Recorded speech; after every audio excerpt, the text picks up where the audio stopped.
talk about ambition. Now, this may seem like it's completely out of left field when you first think about the word ambition, but as you'll see here in a moment, it fits really well with our relationships with one another. Okay. I want to ask you guys a question before we get started. And that is, what is your spiritual ambition? And I want to ask you this question in regards to your relationships with one another. What are your ambitions in your relationships? Because that's one of the most overlooked aspects of iron sharpening iron relationships. Thinking, hey, I want to be greater for God. I want to maximize my impact for God, for the sake of God's mission. And for the redemption of mankind, I want to be a better man for God. Amen. That takes some ambition. You got to want that. You got to want to go after it. And I think we see a great story in the Bible of this. Because I tell you what, guys, one thing that we don't think about enough is how much we need mentors in our lives. Right. That we need men to mentor us. Not many of us, me included, grew up with dads in our lives to teach us. And those that did are fortunate, but even many of them didn't know what it meant to be a disciple of Jesus. And so many of us are just lacking the knowledge, the wisdom to be men of God, to lead our families in righteous ways, to raise our kids in righteous ways. We're just lacking that. And brothers, it's time for us just to be humble and admit that. Amen. You don't have to walk around. One of the great things about God's kingdom is you don't have to walk around like you got it together, because none of us do. And when we're just humble about that, it's pretty free to go, hey, I don't know what I'm doing. Praise God. The other brother goes, I don't either. Part of the big problem with men today is we walk around, we feel like we have to have it together to be valuable. That we have to have it together to be worthy. And the honest truth is none of us have it together. None of us know what we're doing. And even once you think you've figured out something, guess what? The whole ball game changes, and you got to figure it out all over again. I can especially say that because being the dad of 3 girls, all in different stages of life, just when I think I got it figured out, it changes rapidly. But I want us to look here in 2 Kings chapter 2. We're going to look at a great relationship here in the Bible of a couple of awesome men. Amen? When the Lord was about to take Elijah up to heaven in a whirlwind, Elijah and Elisha were on their way from Gilgal. Elijah said to Elisha, stay here, the Lord has sent me to Bethel. But Elijah said, as surely as the Lord lives, and as surely as you live, I will not leave you. So they went down to Bethel. The company of the prophets at Bethel came out to Elisha and asked, do you know that the Lord is going to take your master from you today? I love this response. Yes, I know. Elisha replied, so be quiet. Then Elijah said to him, stay here, Elisha. The Lord has sent you to Jericho. And he replied, as surely as the Lord lives, and as you live, I will not leave you. So they went to Jericho. The company of the prophets at Jericho went up to Elijah and asked him, do you know that the Lord is going to take your master from you today? Yes, I know, he replied, so be quiet.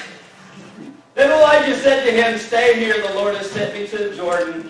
And he replied, as surely as the Lord lives and you live, I will not leave you. So the 2 of them walked away. 50 of them from the company of the prophets went and stood at a distance, facing the place where Elijah and Elisha had stopped at the Jordan. Elijah took his cloak, rolled it up, and struck the water with it.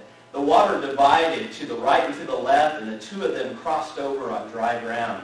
When they had crossed, Elijah said to Elisha, tell me, what can I do for you before I am taken from you? Let me inherit a double portion of your spirit. Elijah replied, you have asked a difficult thing, Elijah said. Yet if you see me when I'm taken from you, it will be yours. Otherwise, it will not. As they were walking along and talking together, suddenly a chariot of fire and horses of fire appeared and separated the 2 of them, and Elijah went up to heaven in a whirlwind. Elisha saw this and cried out, my father, the chariots and the horsemen of Israel. And Elisha saw him no more. Then he took hold of his garment and tore it in 2. Elisha then picked up Elijah's cloak that had fallen from him and went back and stood on the bank of the Jordan. He took the cloak that had fallen from Elijah and struck the water with it. Where now is the Lord, the God of Elijah? He asked. When he struck the water, it divided to the right and to the left, and he crossed over. Wow. The company of the prophets from Jericho who were watching said, the spirit of Elijah is resting on Elisha. It's a pretty encouraging story, isn't it? Yeah. Thinking about this relationship between the two. If you go back into the end of 1 Kings and kind of see how this all happened, Elijah's a pretty awesome prophet. Yeah. But he's got his flaws like we all do, right? Mm-hmm. And he goes through some pretty big ups and downs. And at one point, he's just kind of, I think God, even just in his mercy, is like, this guy's had enough.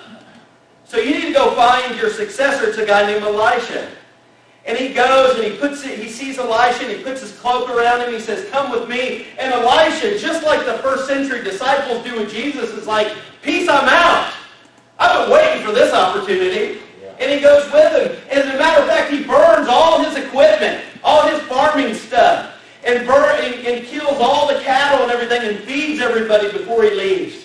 And it's this cool story because he's like, man, I'm sold out. Come on. I'm going to go and learn from this guy. And it's pretty apparent to me through reading the scriptures that Elisha knew who Elijah was. And he's like, this guy's got something that I want. I think about that with our relationships. Yep. That God has blessed us in so many ways to put men in our lives. But yet, are we really taking advantage in a good way of the men that God has put in our lives? Come on. Really looking at them and going, what is it about them that I need? What is it about them that I can learn? We see some pretty cool stuff from this story that I just want to hit on real quick. But we see in this with Elijah and Elisha. Elisha was loyal to Elijah. There was a loyalty there. Right. Brothers, what's happened to our loyalty for one another? Really standing in there for each other. It's really easy nowadays to just kind of let people do their thing. Yeah. To just kind of, when they're going through a tough time, sorry about that, bro, but not really being there. All right. I think it's cool here because there's two times where Elijah's like, hey, I got to go here. I got to go. And Elisha's like, I'm going with you, man. Yep. I'm going with you. I want to be with you. This is before he heard Elijah say, hey, if you see me get taken up into heaven, then you can have your double portion. It's before that. So it's not like he's doing it for the blessing. He's doing it because he's loyal. Yeah. He's like, I'm going to stay with you no matter where you go. Elisha also knew what he wanted from the relationship. It's okay to want something from a relationship. It's all right to look at somebody and go, I want to learn this from him. As a matter of fact, every good kingdom relationship has that. Yeah. The third part here, Elijah cries out, my father, my father. He loves and respects Elijah. That's right. The Hebrew word is ab, which is a term of deep respect. He loved him. This is my mentor, my father, he says. Yep. What a humble heart, right? Uh-huh. I need this guy, man. He's going up into heaven. This bothers me that he's gone. And I think the fourth part here, he took Elijah's cloak and used, I love this part, man. The cloak falls down from heaven and he takes it. He's like, yeah. And he goes and does the same thing. You know what's amazing about the relationship? Is that Elisha goes on to be, in human terms, twice the prophet that Elijah was. Yeah. As a matter of fact, he does twice as many miracles are recorded. He even does some of the same miracles, similar miracles that Elijah did. Now Elijah is considered by most to be the greatest prophet. But what we see in Elisha is even greater. Not one time does he get fearful and run, that we see. Not one time does he get depressed and go hide. Not one time does he freak out. Every time, this guy's a stud. He's just confident. He's fired up. Why? Because he watched Elijah and he learned from him. Yeah. Amen. And he wanted to be greater. And I believe Elijah wanted him to be greater. Yeah, that's right. What I really want us to rest on today, guys, as we think about this, is this question that Elijah asked Elisha, what can I do for you? Good question. Elisha famously asked for something very ambitious. I want a double portion of your spirit.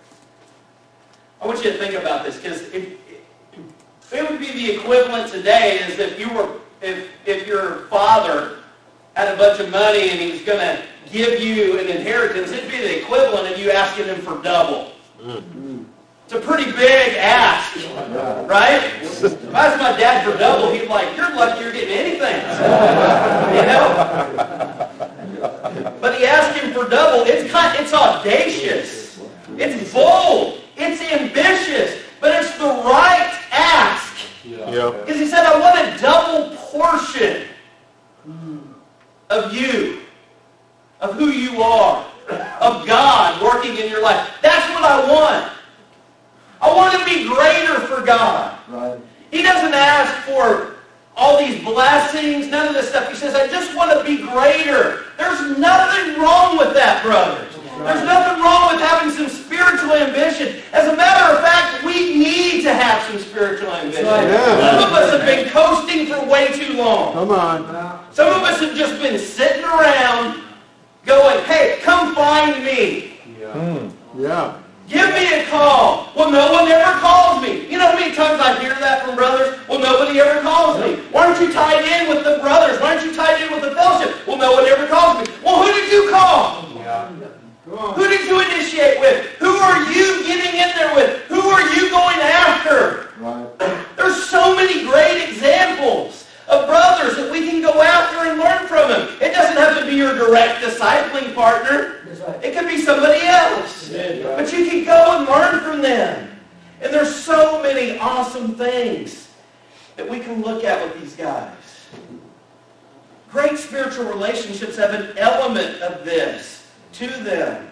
And guys, I know some of us can look at things and go, gosh, you know, I'm not so sure about this thing. You know, somebody being over me in the Lord.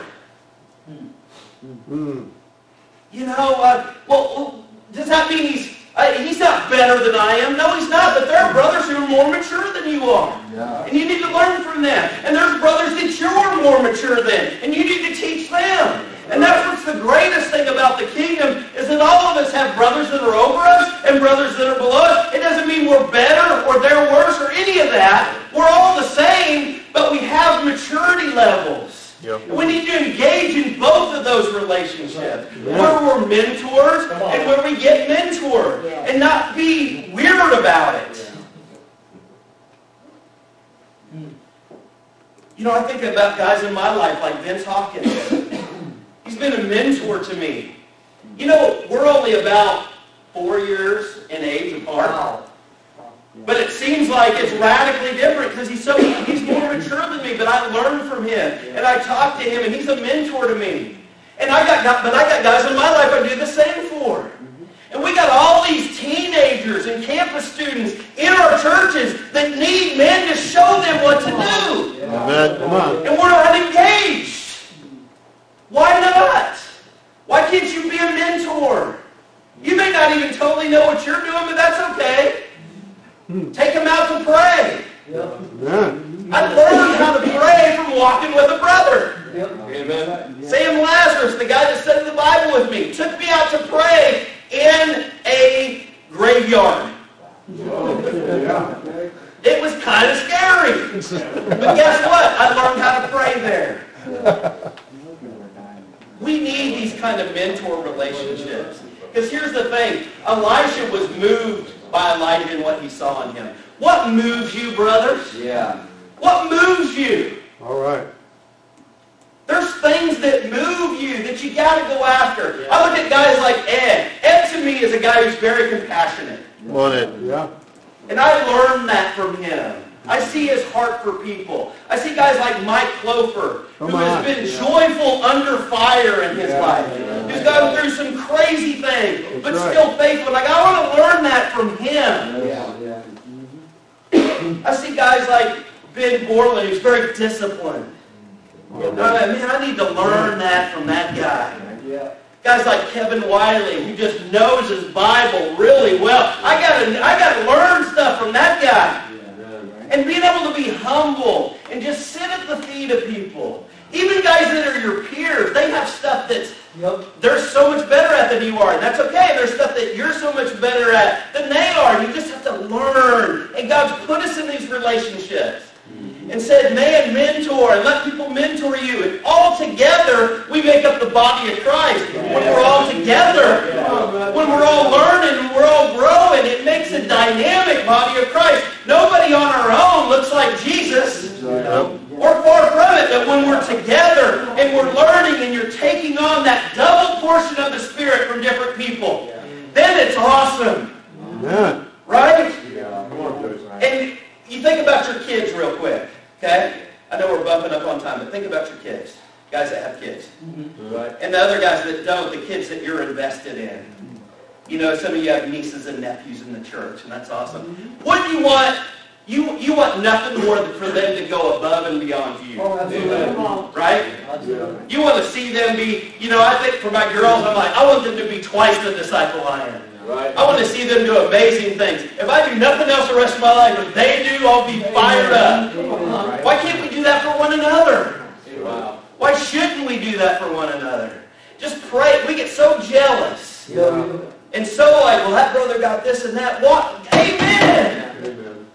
But don't you want to see them do greater? And I believe that's what God is trying to get us to see through this relationship. What's your spiritual ambition in your discipling relationships?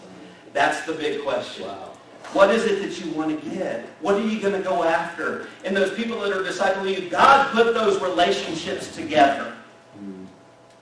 Whether you like that guy or not, I believe God organizes those things so that you can learn something from them. From the guy that was just baptized 2 weeks ago to the guy who's been baptized for 50 years, you can learn something from somebody. What are you going to go after? Brothers, that's what I want to encourage you with today. That's what I want you to go after. That's what I want you to talk about, pray about, and go for. Ask for that double portion. Don't be afraid. It's okay. And when you do, you're going to see some great things happen. Let's get engaged. Amen, brother? Amen. Amen.